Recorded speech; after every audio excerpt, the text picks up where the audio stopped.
Dumelang, welcome to Face the Nation. My name is Clement Manyatela. Great to have you with us here on SABC News. On the show tonight, what is the impact of President Donald Trump's decision to permanently cut U.S. funding for HIV programs in South Africa?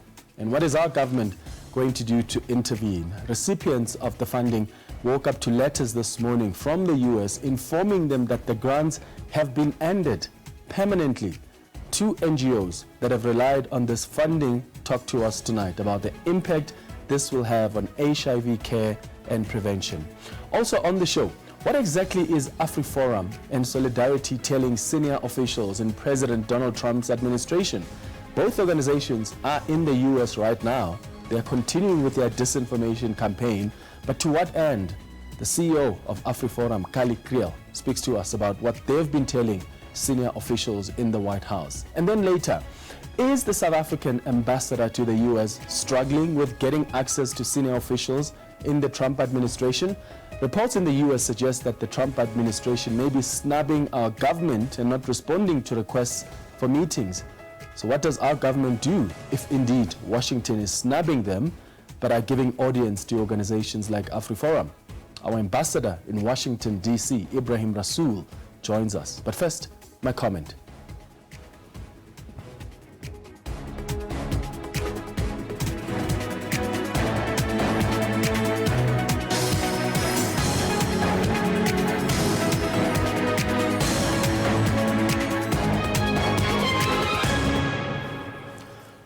So it's official. The US President Donald Trump's administration has decided to permanently stop funding thousands of HIV-related healthcare programs in South Africa. This follows an initial 90-day freeze of all funding to foreign countries through the PEPFAR USAID program. Remember, he initially signed an executive order pausing all foreign aid pending a 90-day review.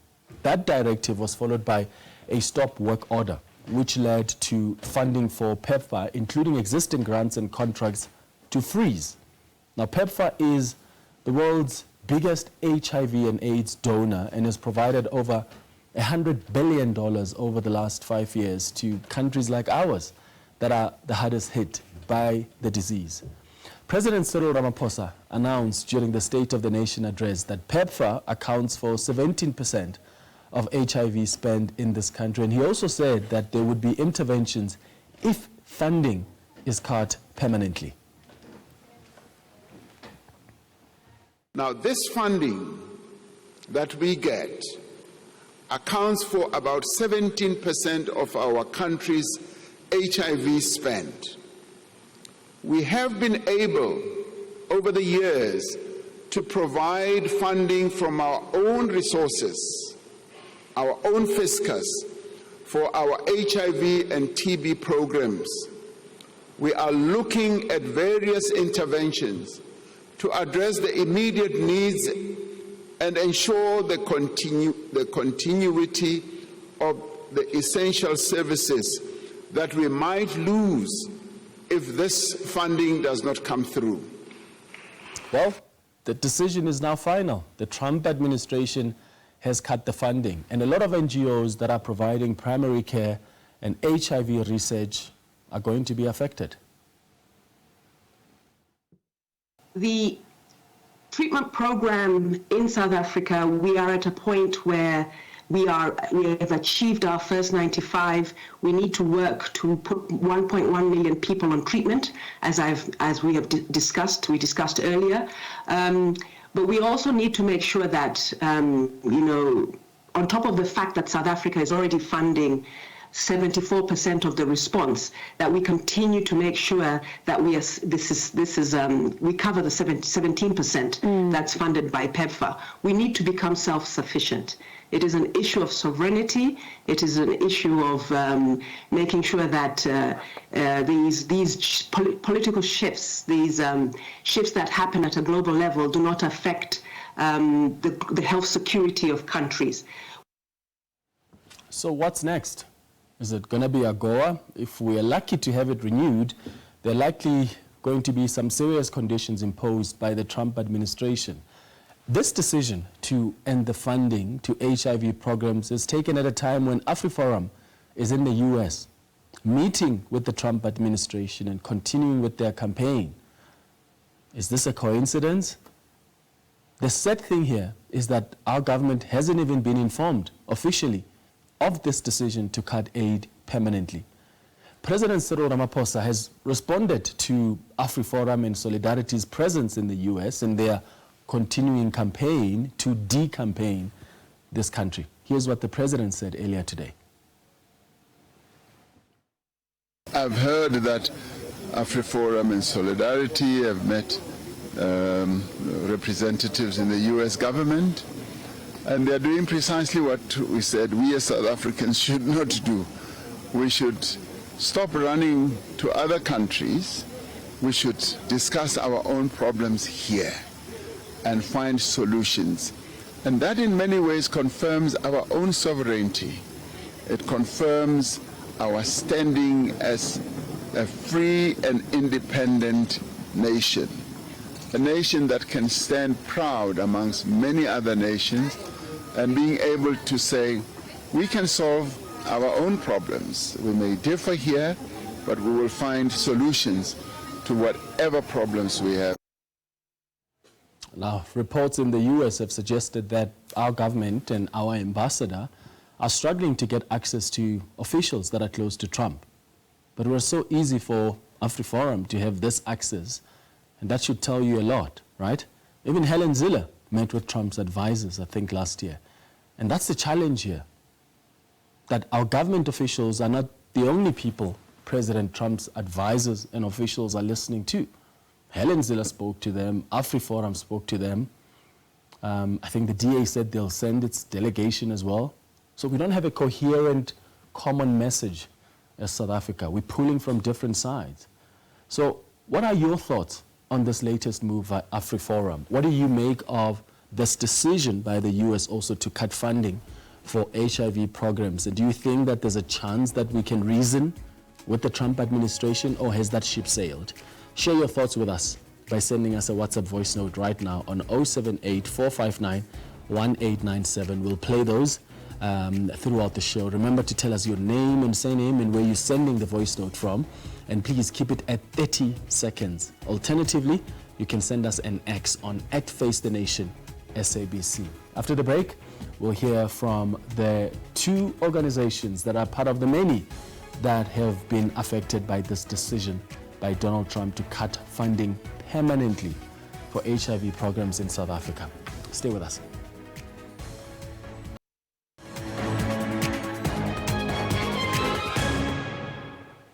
Welcome back. Now, Pepfar-funded HIV organizations in South Africa who receive their funds through the United States Agency for International Development, USAID, woke up to letters this morning that were sent overnight telling them that their grants have been ended permanently. PEPFAR is a fund that was launched in 2003 to help in the fight against AIDS in countries with high HIV infection rates, such as South Africa. So what does this decision to cut funding permanently mean for organizations that were solely reliant on this funding?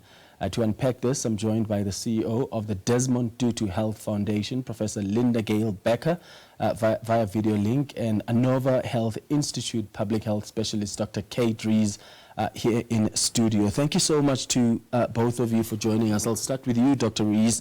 I mean, didn't President Trump give you guys 90 days while this funding is being reviewed? I thought that was going to lapse somewhere in April. Well, we've been facing a lot of uncertainty over the past few weeks. We've just been dealing with things as they arise. We weren't expecting this, but this is what happened this morning, and we found that our contracts have been terminated. Yeah. And Professor Becker, so you guys just woke up to these letters this morning that were sent overnight telling you guys that these grants have ended permanently and with no plan of action. There's no opportunity for you guys to even appeal that decision. It's just informing you of what decision has been taken. That's exactly right, Clement. In addition, I must say that we've also heard that our program officers, our grant agreement officers have all left the office in the States. So we haven't really known who we could appeal to over the last week to 10 days. At this, it's become clear that there really is nobody on the other end of an email to discuss this with. Yeah. Dr. Rees, what are the consequences of this decision? They are so far wide-ranging across many aspects of South Africa's HIV response. So implementing partners like Anova, what we do is we provide support to the South African Department of Health to deliver the services that they need to deliver. We have an amazing antiretroviral therapy program because it is the biggest in the world, and it takes a lot of collaboration and support to build a program like that. Removing 17% of the resources from a program like that through a cliff dive is essentially what has happened, and that impacts the system on so many different levels. We're facing a crisis of resources, of skills, of human resources within our primary healthcare clinics, where the Department of Health staff, who are already overstrained, they're already facing all kinds of challenges in their working environments, are now having to take on work that they weren't expecting to take on last month. And so each person's load has grown. Unfortunately, that means that for the clients and for the health users, access decreases, waiting times are longer, they're going to struggle to get their medication as quickly as they need to. So it essentially has a knock-on effect to the client, and particularly to vulnerable clients. People who can't afford to travel to the clinic, for example. Those are the people that are really going to struggle while this transition is happening. Yeah, and for the Desmond Tutu Health Foundation, Prof, what consequences are we looking at here? Yeah, well, we have been in this fight for 30-odd years, so we are all very concerned about our HIV response, from treatment, prevention, care of orphans and vulnerable children, the prevention of vertical transmission. All of these aspects, I think, are under threat because of this, as Dr. Rees has said, this kind of cliff dive of a loss of resources. But we are a recipient of the research and development component of USAID. And we had a grant just given to a large group of us, a consortium involving 8 countries, but South Africa was holding the prime for the grant to work on an HIV vaccine that would be relevant, affordable, and useful for Africa and beyond. And we had just completed 1 year very successfully of the grant. We had 3 clinical trials lined up, and our grant suddenly ended last night. This is not the only type of grant like this. There is other important research that was underway in our country and in other countries in this region, looking at pre-exposure prophylaxis and other innovation, and these too were also stopped, including clinical trials actually in the midst of their enrollment. Dr. Rees, if I'm not mistaken, I think was it in early February, USAID funded projects in South Africa were asked to apply for the 90-day limit waivers. When you guys submitted those, was there ever any response from the organizations? Not really. By the time that we submitted those, we knew that the vast majority of USAID employees in the US and in South Africa had been put on leave, essentially terminated.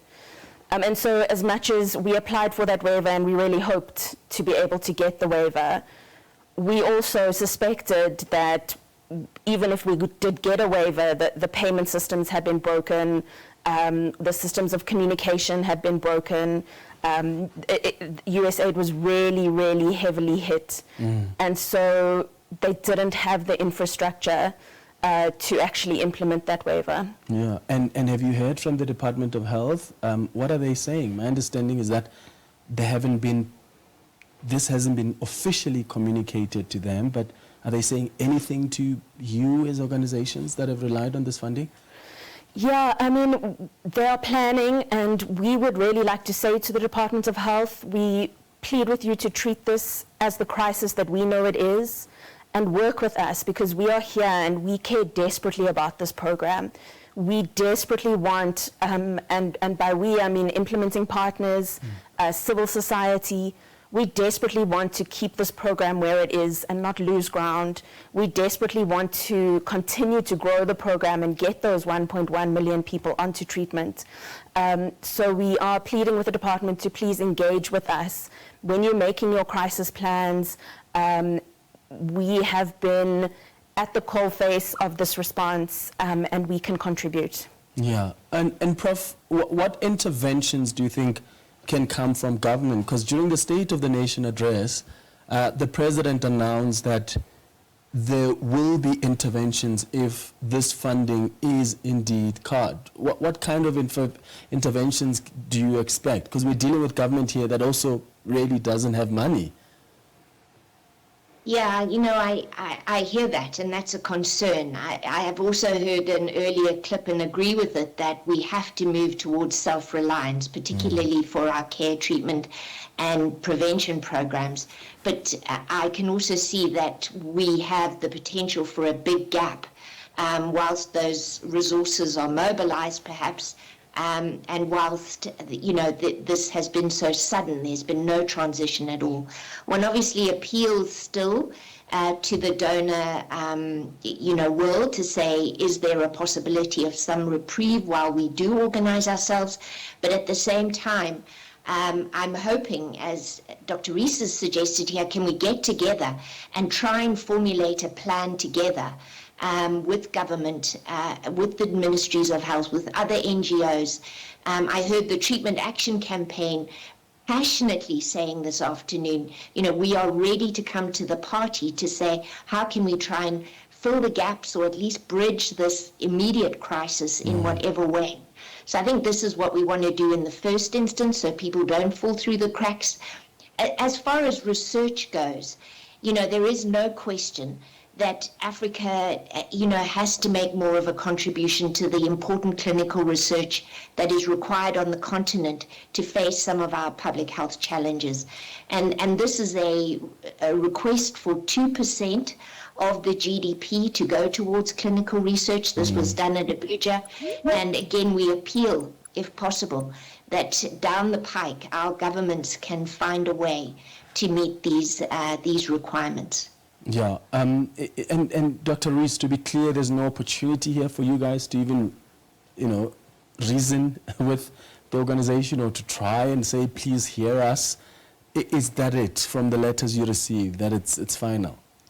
Yes. We don't know what's going to happen in the future. There's still a lot of legal battles going on in the US. There's still a lot of uncertainty about how it will all play out. But at this moment, we have no appeal. We also have had to retrench most of our staff, almost 300 people, 3,000 people.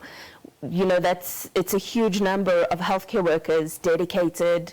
They've been consistently providing services to our communities, but we've had to retrench them because the money is not coming in. So even if money did come back, the waste has just been incredible. The destruction has been incredible already.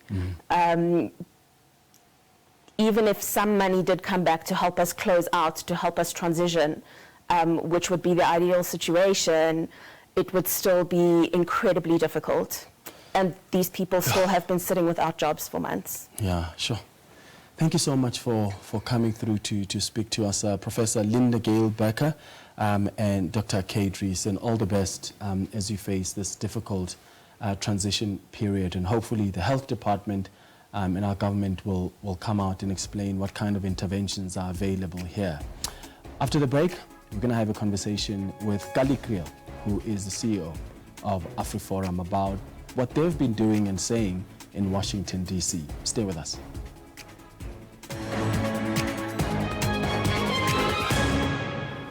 Welcome back. Now, President Cyril Ramaphosa has warned AfriForum against creating divisions in the country by seeking interventions from the United States government on South African policies. AfriForum, along with Solidariteit and the Solidarity movement, met with representatives of the Trump administration in Washington to discuss concerns about the ANC's governance. The group has raised concerns regarding the Expropriation Act, the Bella Act, and alleged crimes against white farmers. The CEO of AfriForum is Kallie Kriel, who's joining us now live from the US. Kallie, thank you so much for making time. Good evening.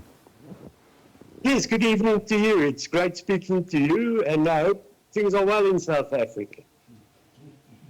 Are you aware that while you have been there in the US, continuing with your discussions with officials in the White House, the US has now permanently cut funding for HIV programs in the country, a decision that's going to have quite major consequences? Yes, now we've heard that tragic news, and that is why we are so frustrated with ANC leaders and President Ramaphosa for the way they have attacked the US by siding with countries such as Iran, that they have taken an anti-American stance in their foreign policy, that they disrespect property rights, that they discriminate against the human rights of Afrikaners. And all those things we know leads to the fact that the US wants to act. So President Ramaphosa and ANC leaders need to take full responsibility for those negative consequences of their own actions. You see, the thing is they try to evade taking responsibility. Now they're looking for a scapegoat. It's not us that signed the Expropriation Act. It's not us that signed the Bella Act. It's also not us that was seen on a photograph with Iran, the then president of Iran. It's also not us refusing to condemn Julius Malema when he says, when he chants, kill the Boer. It is the ANC leaders and the president, and we are now seeing the terrible consequences, something that we want to try and avert. But it is also you that has gone to the US and continue to engage officials in the White House to create an impression that somehow the Afrikaner community is being persecuted here in South Africa. It is you that is in the US and trying to get a sovereign state to somehow come and interfere with the business of South Africa when South Africa actually in turn respects the sovereignty of the US and any other country and respects the decision they take, whether they agree with them or not. So your actions have not helped at all. No, our actions is aimed at trying to solve the situation. When we speak to people, yesterday we had a meeting at Congress, and we were told that they have been monitoring what is happening in South Africa for a number of years, also under the Biden administration. They actually gave us a list of what the issues are that they've seen. So it's not AfriForum now that comes to the fore and tell them things that they did not know.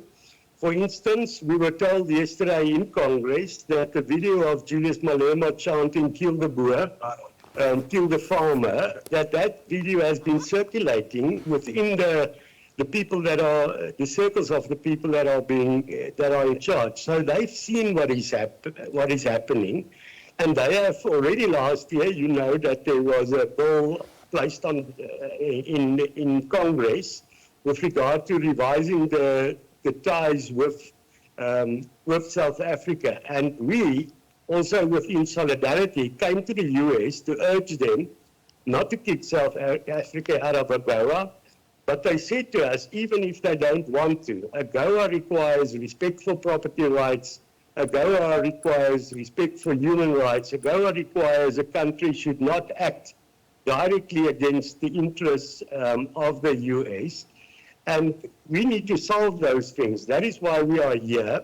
Those politicians and even the ambassador here, if they think they're going to solve this by just saying, you know what, this is just a big misunderstanding or this is misinformation, they will fail. And if they fail, it's to the detriment of all of us. We believe they should take full responsibility and say, we will relook at specific foreign policy.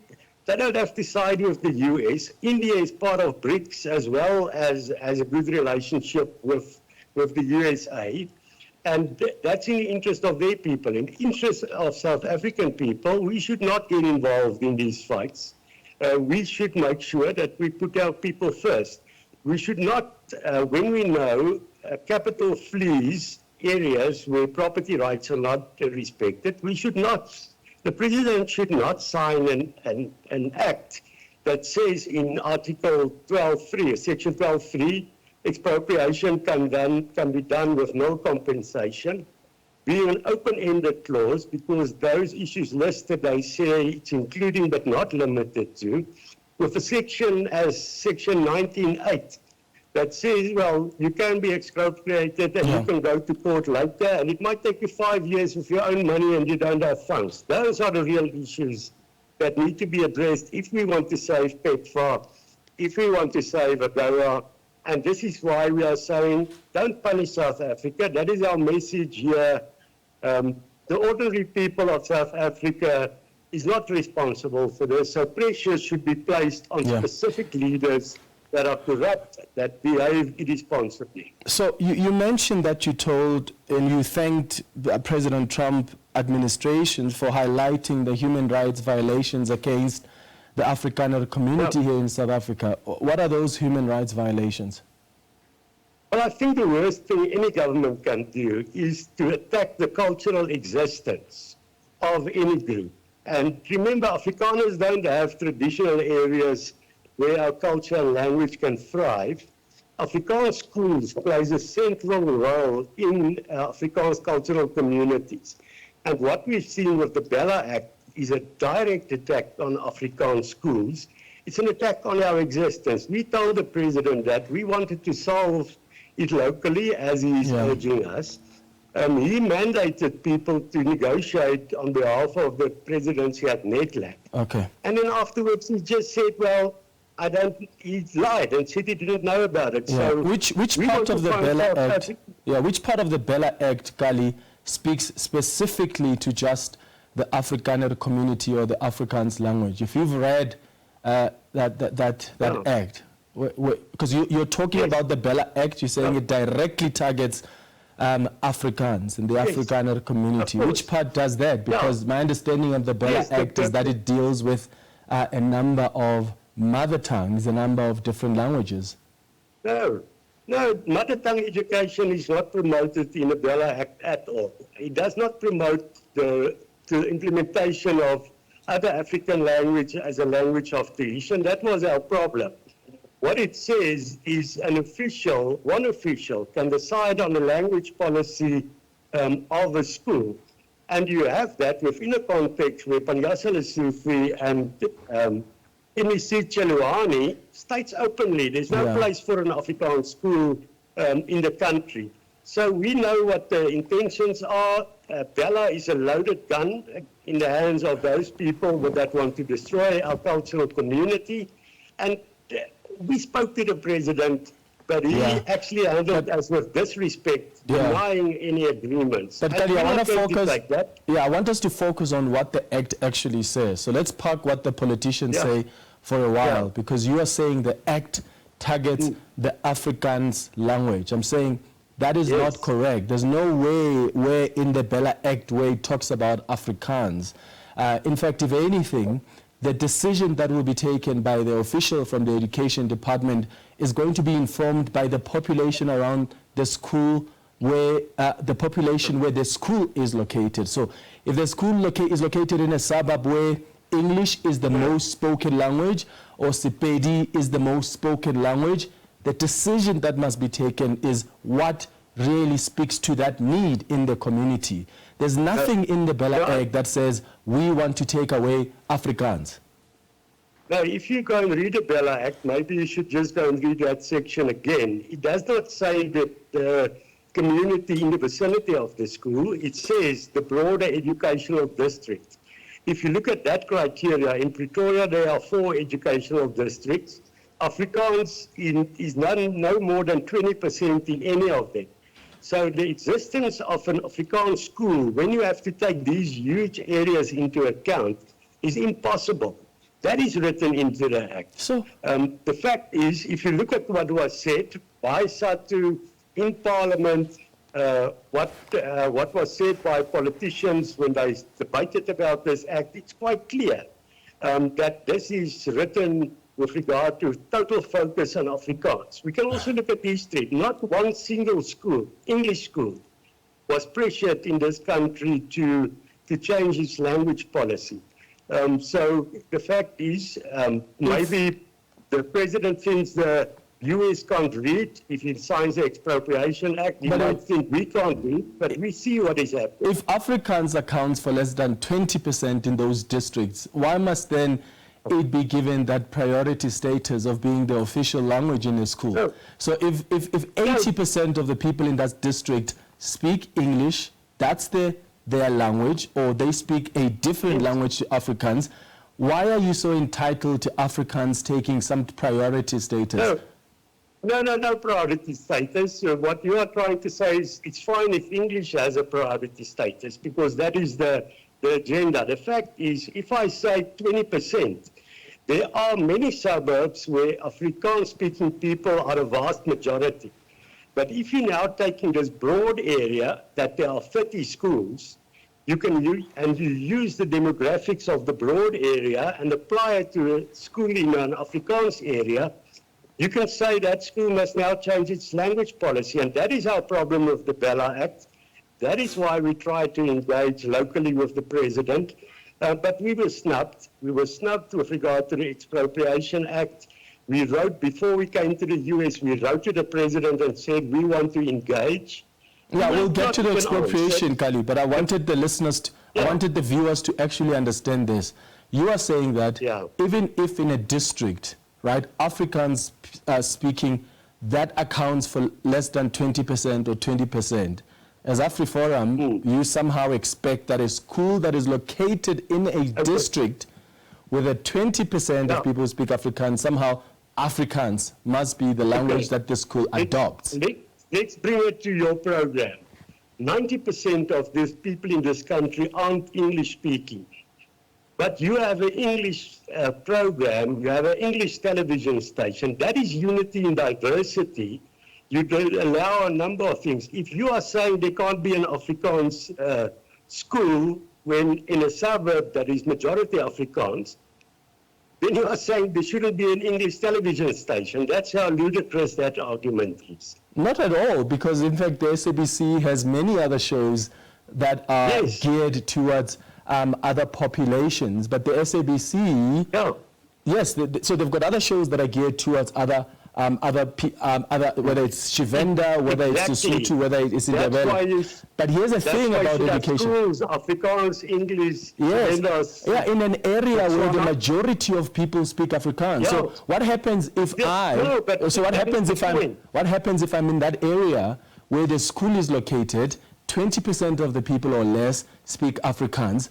I do not speak Afrikaans. I speak Sepedi. I'm located in that area, and there's 40% of us. Why must we draw towards Afrikaans?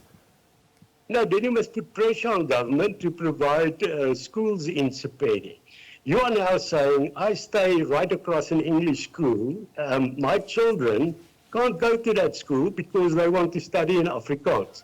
We should say, let's make sure that we look at providing real unity and diversity. We must draw the mother tongue education and not act as if we are still some kind of colony, that English should be the only language. Well, what is the diversity, Kallie, when your kids, for instance, are not even learning any of the indigenous languages? Do your kids learn isiZulu or Sepedi because you want us to celebrate diversity? That is what diversity is. Yeah, my wife speaks Sepedi. She had it until third year at university. Do your kids? Unfortunately, in the new dispensation, there was a change with those subjects being taken away. Our proposal, when we negotiated with the ANC, was to say make 3 African languages or 3 official languages compulsory at school. Those were the kind of proposals that we brought to the table. Unfortunately, the president simply ignored us and decided. Are you prepared to have your kids? Are you prepared to have your kids learn Sepedi or isiZulu or Shitswana? Of course, that is why we made the proposal that we want compulsory languages to be taught in schools. But it seems like Panyasin Sufi does not want his children to hear Afrikaans, and that is the real problem. They want to destroy our schools, and we will not take that lying down. We have self-respect. If the president disrespects our cultural existence, we will not stand for it. You have asked the U.S. to pressure our government to change its foreign policies. Do you not understand the principle of sovereignty? I mean, who tells the U.S. what their foreign policy should be? And if we can't do that, and we've got to respect their sovereignty, what gives them the right to want to interfere in our policies, more so our foreign policy? The fact is the U.S. does not interfere in South Africa. It's the U.S.'s money. It's the U.S. that gave money for PEPFAR. It's the U.S. that allows us to be part of AGOA, and they can do with their money what they want. If we are seeing, well, okay, disrespect for property rights will make them decide not to give us the money, then we have an obligation to tell our government, listen, you are putting the future of our people and our country at jeopardy. Rethink that. And then with regard to human rights violations, no country can hide behind the argument of sovereignty when there is human rights violations. South Africa itself has been very vocal with regard to what is happening in other countries at the moment. So why can nobody say that's because it's not funny? Yeah, and that's because those are real human. Yeah, that's because those are real human rights. What countries are you referring to, so that we can make? Is the torturing of Afrikaners on a farm with a blowtorch, with an iron, with hot water? Is that not a real human rights abuse? No, that's what you are saying. No, actually, it is not a human rights abuse against Afrikaner. It's a crime problem that many South Africans are facing. In fact, people steal the work. But that's not. That. Do you know that? Saying a word. Do you know that according to the SABC statistics, only one farmer was actually killed in the last quarter? And you know that according to the statistics, one second, you'll come back now. I can give you the statistics. But I'm saying people were tortured in the last, this is the nihilism by the police minister, he's lying. We have names of farmers that were killed. Yeah, but there are more farm workers that get killed than the farmers, Kallie. That's what research has shown. In fact, your own spokesperson. What research? What research? The statistics show that. In fact, your own spokesperson. What statistics? Tell me what. I'm telling you about the statistics from the SABC. No, there are farm murders are not about white farmers. When you talk about rural crime, we're talking about people who get killed are farm owners who are black and white. People who get killed are farm workers too. And according to the police statistics, there are more farm workers that were killed, in fact, in the last quarter than the farm owners themselves. And all those crimes are brutal. Well, I'm telling you, you can come to our office. I'll ask our people that keep record to give you the names. And the fact is, nobody is saying that any other farmer should be killed. So it's a tragedy. Our campaign is also to safeguard black farmers. Yeah, is it, Kallie? Come on, Kallie, you just said now that there's a human right violation against the Afrikaner farmers because they get killed in a brutal way. That is misinformation, because you're creating the impression that it's the white farmers that are under attack. And I'm saying to you that that is false. Even Connie Mulder, hold on one second. Connie Mulder, I'll give you a chance. We spoke to Connie Mulder yesterday. Connie Mulder himself admits that in fact the problem is the rural crimes. You are trying to create an impression that white people who work in farms, who are farm owners, are the ones that are being attacked, when in fact you are not caring about the workers. You are not caring about the workers who are brutally murdered themselves, because when you are there in the US, you don't say, when you're in the US, you don't talk about farm workers black and white. No, you are ill-informed. If you look at our safety structures, we have 177 of them.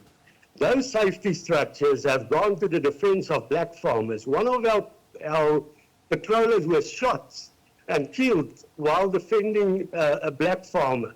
So you are peddling these lies. You are showing disrespect. You are trying to say it's fine if people say kill the boer, kill the farmer. Who said that? And saying, well, if somebody... Well, you said we are peddling lies. It is ill-informed. There's not a real human rights violation. No, that you said. I've said It's to you that I said you're you said there's creating no misinformation real human rights by trying violation. to create an impression that it's the white Afrikaner farmers that are being killed. That is false. You know that there are Okay, black where did you farmers say and that? black farm Give me a workers page who are where we- killed as well. Where did we say that? You Give me just a you page said now where you all said it's now that I asked you about the Yeah. human rights violation. You said now that white Afrikaner Yeah. farmers are being killed in a brutal way. That's what you're telling the US. I never used the word white. I You said did. that You we did are use the seeing word white. tortures. We see tortures on farms. We are seeing somebody sings kill the boer, kill the farmer. The South African courts says it's fine. All these people that are hysteric now about us having an issue with this were quiet. They say, no, it's fine. So you accept that it's not Afrikaner farmers that are under siege Not here. only. Yes. So you, If you say kill the boer, kill the farmer, I'm not talking you are about under kill the siege. boer, kill the farm. I'm talking about the statistics that you say you also have. Do you accept that it's not the Afrikaner population or grouping that is somehow under siege here? There are black farm workers who are being killed in a brutal way as well. There are black farmers killed in a brutal way as well. And equally so, there are white farmers that are killed in a brutal way. Yeah. The fact is, if we have a problem specifically with mentioning torture, mentioning people are singing kill the boer, kill the farmer, it doesn't mean we are in denialism of other crime. Our neighborhood watchers in towns patrol all areas, and they look after the safety of people from all communities. But the problem with your arguments, to now and try and diminish my the arguments, is exactly the reason why we had to come to the US. We are tired of denialism. We are tired of the cancel culture to silence us. And that is why we will not take this lying down. So if you're so much under siege, why are you not taking up this offer by Donald Trump, this refugee status, and move there to the US? Because we want to remain Afrikaners, and we can only remain Afrikaners on the southern tip of Africa. And we are committed to the continent. We are committed to the people of South Africa. We are not committed to ANC leaders and their behavior.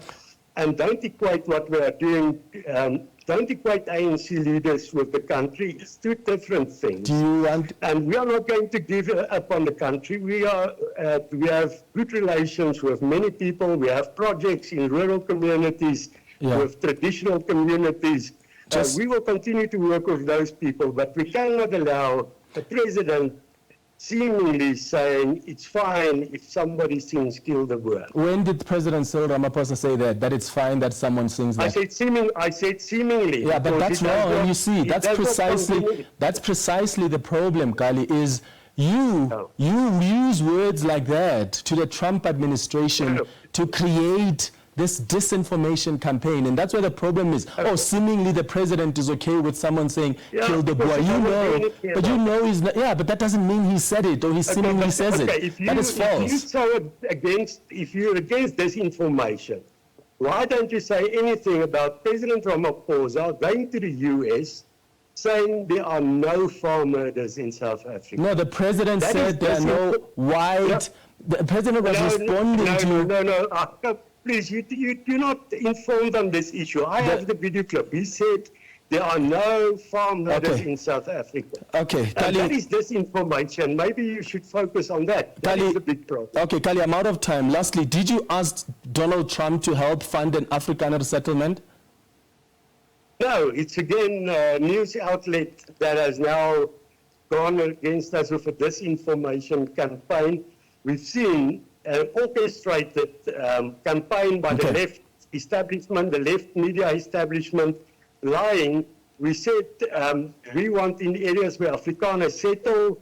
There's a movement towards Pretoria as well to make sure that we can have an Afrikaans school because government wants to destroy Afrikaans schools. All right. That is what we need help for. Kallie Kriel, thank you so much for making time for us. Okay, Kallie thank you, sir. is the Have a good day. CEO of AfriForum, live to us from Washington, D.C.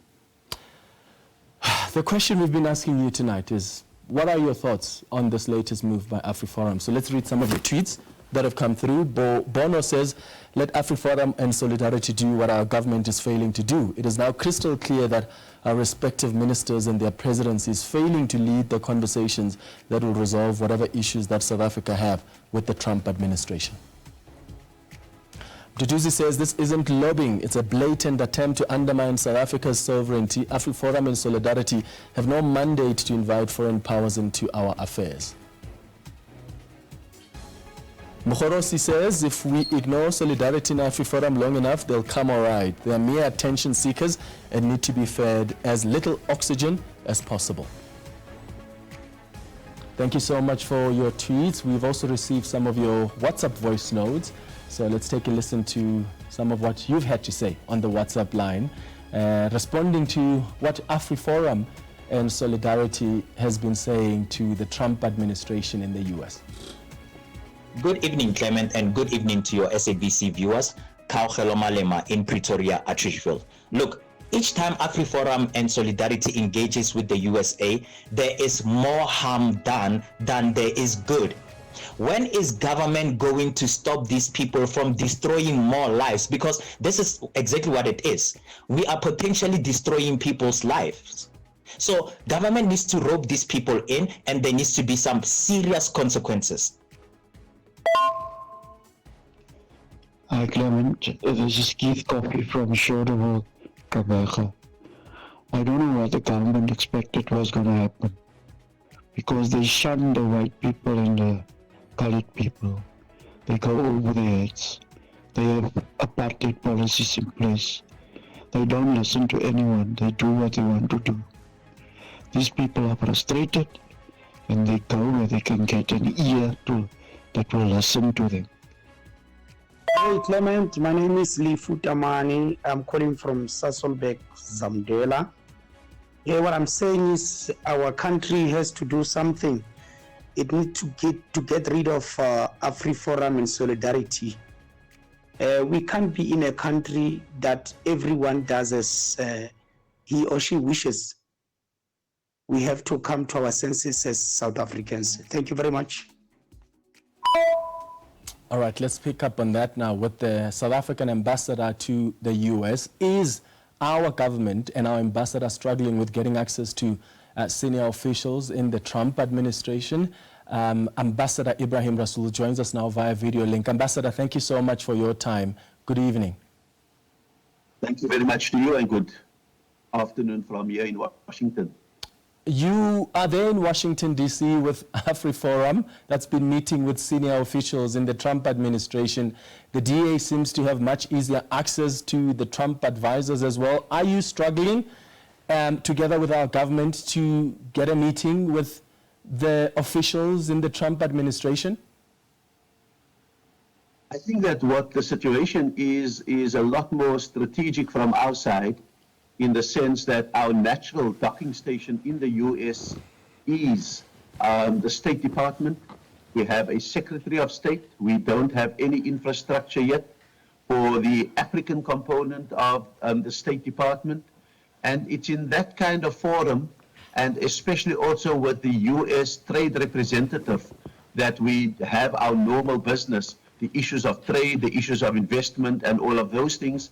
So we are waiting for that to settle so that we can have that. But in the last 5 weeks or so, we have certainly been making our case with congressional members, with senators, and all of them, and certainly with U.S. society as we move forward. Yeah, the president has indicated that he's still hoping for a positive working relationship with the Trump administration. Is this not a crisis now, though? Because whatever your efforts may be on behalf of the South African government. AfriForum and Solidarity do jeopardize that. Have you reached out to them while they're there in Washington? Have they even reached out to you?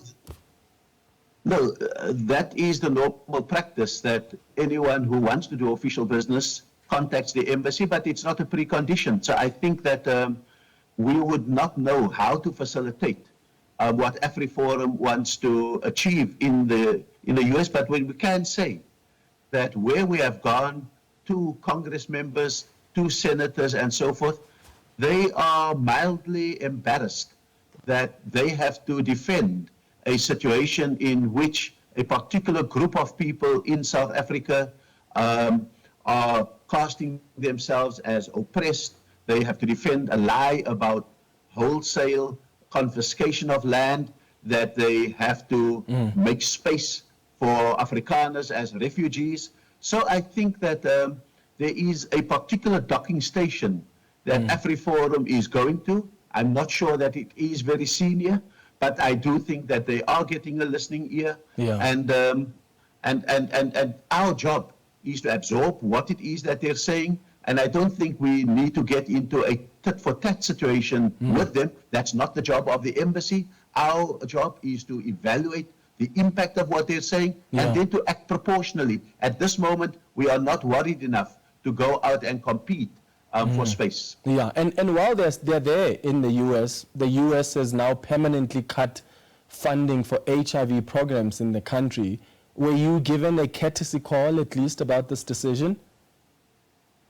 I don't think that the US administration, the bit that is in place, operates with note verbals and diplomatic letters and all of those things. I think X is often a preferred way to deal with things. I don't think we're dealing with a legislative programs. We're dealing with executive orders.